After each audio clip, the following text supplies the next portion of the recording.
राधे राधे मेरी YouTube family. तो चलिए एक बार फिर से आप सभी के लिए लेके आई हूँ बहुत ही बढ़िया कुल्फ़ी की रेसिपी।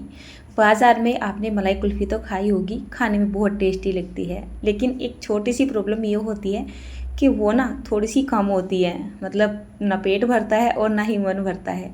तो ऐसी ही कुल्फ़ी हम घर पे बना के तैयार करेंगे, लेकिन उस चीज़ से बनाएंगे जिसके बारे में आप सोच भी नहीं सकते हैं, जिसको अक्सर हम ख़राब समझ के फेंक देते हैं। ठीक है ना। तो चलिए बताती हूँ किस चीज़ से ये बनने जा रही हैं।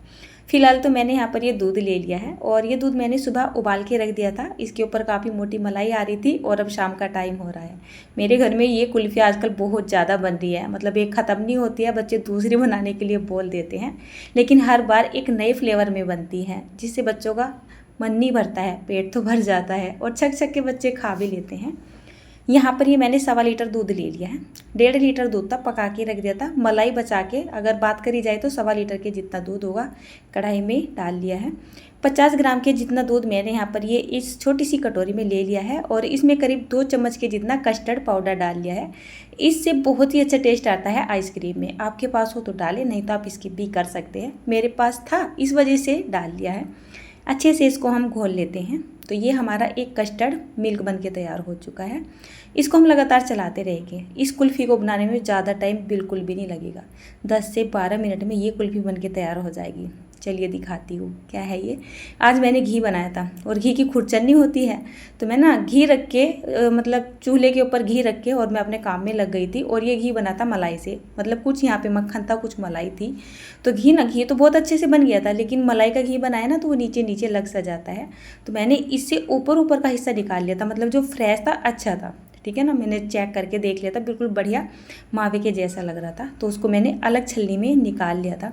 मैंने सोचा अगर मैं इसको ऐसे ही फेंक देती हूँ तो मेरा वेस्टेज आएगा। इसकी मैं बहुत बार आइसक्रीम बना चुकी हूँ, बहुत ज़्यादा टेस्टी लगती है।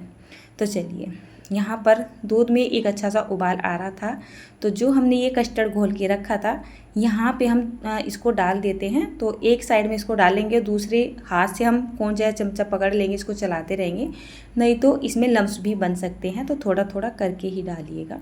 अच्छे से चलाते हुए कस्टर्ड को मैंने मिला लिया है। उसके बाद ये एक छल्ली में, अगर मैं आपको वेट से बताऊँ ना तो ये करीब 100-125 ग्राम के जितना मावा होगा, यानी कि खोया होगा। ये एक तरीके का खोया ही होता है। जब हम मलाई से घी बनाते हैं तो उसमें बहुत सारा नीचे खुरचन सी बचती है, जिसको एक हम तो ऐसी खुरचन समझ के पहले फेंक देते थे, लेकिन जब से मैंने इसको चेक करके देखा है और यूट्यूब वगैरह पर देख के पता चला है कि ये भी मावा ही होता है, तो इसको मैं इस्तेमाल कर लेती हूँ। वैसे बहुत कम निकलता है मेरे घर में। चलिए कोई बात नहीं। अब जैसे मैंने मावा यहाँ पे डाल दिया था ना, ये मैंने अभी बनाया था शाम के टाइम भी, 1 घंटा पहला ही मावा है, एकदम फ्रेश, इसमें महक नहीं हो रही थी। तो इसको डालने के बाद करीब हमें इसको 5 से 6 मिनट के लिए पका लेना है। जैसे मैंने यहाँ पे कस्टर्ड डाला था ना, तो उससे पहले मैंने दूध में केवल उबाल ही दिया था, न कि इसको ज़्यादा पकाया था। मेन जो यहाँ पर फोकस है हमारा वो है, मतलब दूध हमारा गाढ़ा हो जाना चाहिए। हमने यहाँ पर कस्टर्ड डाल दिया है, मावा डाल दिया, दूध ऑटोमेटिकली देखिए गाढ़ा हो चुका है।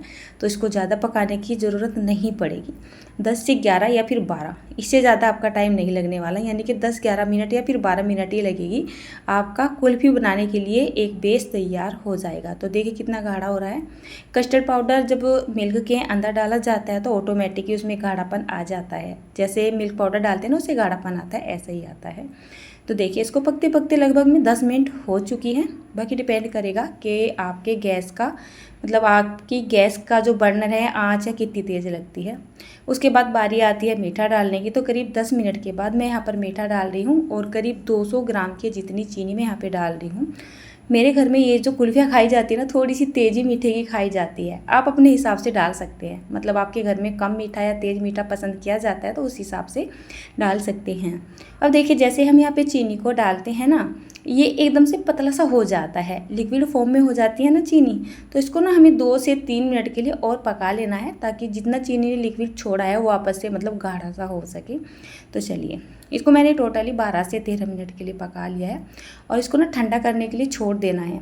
2 से 3 घंटे के लिए या तो छोड़ दे या फिर फ्रिज में 15-20 मिनट के लिए रख दे, तो ये ठंडा ही हो जाता है। तो मैंने तो इसको कम से कम 15 से 20 मिनट के लिए फ्रिज में ही रख दिया था। फ्रीज़र में नहीं रखा था, ओनली फ्रिज में रखा था, जिसमें हम नॉर्मल सामान रखते हैं। तो देखिए काफ़ी गाढ़ा हो रहा है और ये अब ठंडा भी हो रहा है। तो ये मिक्सी का बड़े वाला जार लेके आ गई हूँ। इसमें डाल के हमें एक बार इसको ना फेंट लेना है, ताकि इसमें जो थोड़ी बहुत भी मावे वगैरह की डलियाँ होंगी ना वो अच्छे से मैसी हो जाएगी, और जो हमारी कुल्फ़ी है ना बिल्कुल क्रीमी टेक्सचर में बनेगी, मतलब बहुत ही ज़्यादा टेस्टी। तो चलिए इसको मैंने अच्छे से फेंट लिया है। शाम के टाइम में मुझे काम करने में एक फ़ायदा हो जाता है कि रात के टाइम में लाइट तो आई रहती है घर में, तो कुछ भी कर लूँ, वेट नहीं करना होता है। दिन में रेसिपी बनाने में मुझे बहुत झंझट होता है, कितनी बार मैं टोटल तैयारी कर लेती हूँ और लाइट चली जाती है। जैसे कोई चीज़ पीसनी होती है ना, तो बस मेरा मूड ही ख़राब हो जाता है। अब मेरी जो कुल्फ़ियाँ ज़्यादा करके बन रही है इन्हीं मोल्ड में, तो मेरे पास केवल यही मोल्ड है और मैं लेना भी नहीं चाह रही हूँ। बेवजह की वो खर्चा ही है, नहीं तो मैं सोचती रहती हूँ कि ऑनलाइन चलिए मंगा लेती हूँ, अलग अलग तरीके की आइसक्रीम और कुल्फ़ी आपको दे दूँगी, बट मुझे ये ज़्यादा अच्छी लगती है। बचपन से हम इन्हीं को खाते आ रहे हैं। आज बहुत सारी क्वांटिटी में आइसक्रीम बनने जा रही है। नॉर्मली 6 आइसक्रीम बनती है, 6 से 7, और आज देखिए बढ़िया, मतलब दबा के बच्चे खाएंगे और दबा के पेट भर के, मतलब मन भी भर जाएगा और पेट भी, मन तो नहीं भरेगा, पेट ही भर जाएगा। चलिए इनके ढक्कन लगा देते हैं। और इनके ढक्कन के ऊपर जब ये होल देख रहे हैं ना, तो इनमें होल नहीं थे, ये आज ही दिन में मेरे हस्बैंड ने बनाए थे स्पून लगाने के लिए। और 3 ये मैं मिट्टी वाले जो गिलास होते हैं ना, हमने ये दूध या चाय पीने के लिए ला रखे है, उसमें जमा दी है, तो ये एक तरीके से बन जाएगी हमारी मटका कुल्फ़ी। तो खूब सारी यहाँ पे आज हमारी कुल्फ़ी या फिर आइसक्रीम बनने जा रही है। चलिए जैसे इसके ढक्कन लगा लिए हैं, और जैसे कि अब रात में 9:15 बजे करीब का टाइम हो रहा है। मेरे घर में ये एक बहुत बड़ा प्लस पॉइंट है, घर में कुछ भी काम होता है, कुछ भी, चूल्हा चौका हो, झाड़ू बर्तन हो, कुछ भी हो, हम सभी मिलके कर लेते हैं। मतलब मेरे बच्चे हो या फिर मेरे हस्बैंड हो, जब देखते हैं ना कि मैं काम कर रही हूँ और जो मेरा काम पड़ा रहता है, झाड़ू बर्तन है, कोई भी चीज़ हो, तो मेरे ना हस्बैंड और मेरे बच्चे ना साथ में लग के करवा देते हैं, तो मुझे ना आसानी हो जाती है। तो शाम के टाइम में सबसे बाद में दूध बनता है, क्योंकि आजकल दूध ना लेट आ रहा है, तो दूध नहीं बना था और मैं लगी थी इस काम में, तो बस मेरे हस्बैंड आए, उन्होंने दूध वगैरह बना दिया। बेटी ने थोड़ा बहुत सामान इधर उधर पड़ा रहता है, उसको उठा के शिफ्ट कर दिया है। बेटा कम ही करता है, अभी वो छोटा है, नटखट है, और ऊपर से लड़का भी है, वो नहीं करेगा। ठीक है, तो चलिए मेरी ये रेसिपी भी कंप्लीट हो चुकी है, यानी कि मेरी आइसक्रीम भी कंप्लीट हो चुकी है। मैं चाह रही थी मैं इसको दिन में रख दूंगी या सुबह में रख दूंगी, लेकिन दिन में ना लाइट का ऐसा ही इशू रहता है। आजकल हो सकता है 2-2, 3-3 दिन तक भी लाइट गुम हो सकती है। मैंने सोचा मौके का फ़ायदा उठा लिया जाए, रात में ही रख देती हूँ, थोड़ी सी मेहनत ही तो लगेगी। देखिए फ्रिज हमारा खाली रहता है, हम खाने पीने की चीज़ इसमें नहीं रखते हैं बिल्कुल भी। तो चलिए आइसक्रीम मैंने रख दिया ओवरनाइट के लिए, इनको ना हम सुबह में देखेंगे। तो चलिए अब मैं आपसे सुबह में मिलती हूँ। उससे पहले ये आप एक छोटा सा सीन देख लीजिए, सब अपने अपने काम में लगे हैं और आप देख भी रहे हैं, और ये मेरा बेटा अपने काम में लगा है, ठुमके मटका रहा है।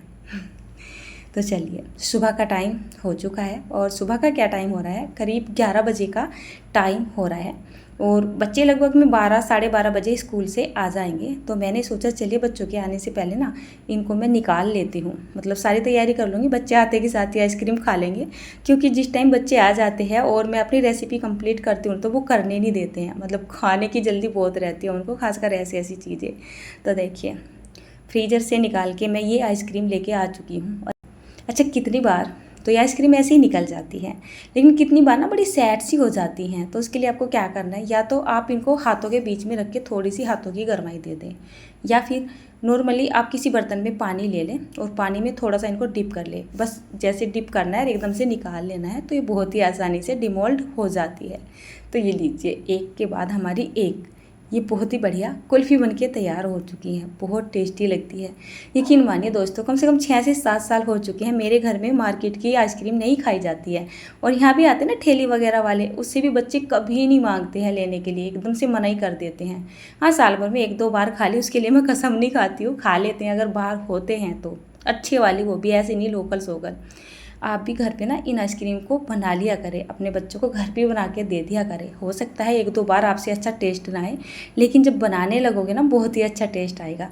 और बाहर की केमिकल भरी और एकदम जहर से भरी हुई आइसक्रीम से आप बचा पाओगे अपने परिवार को, बहुत बुरा हाल होता है।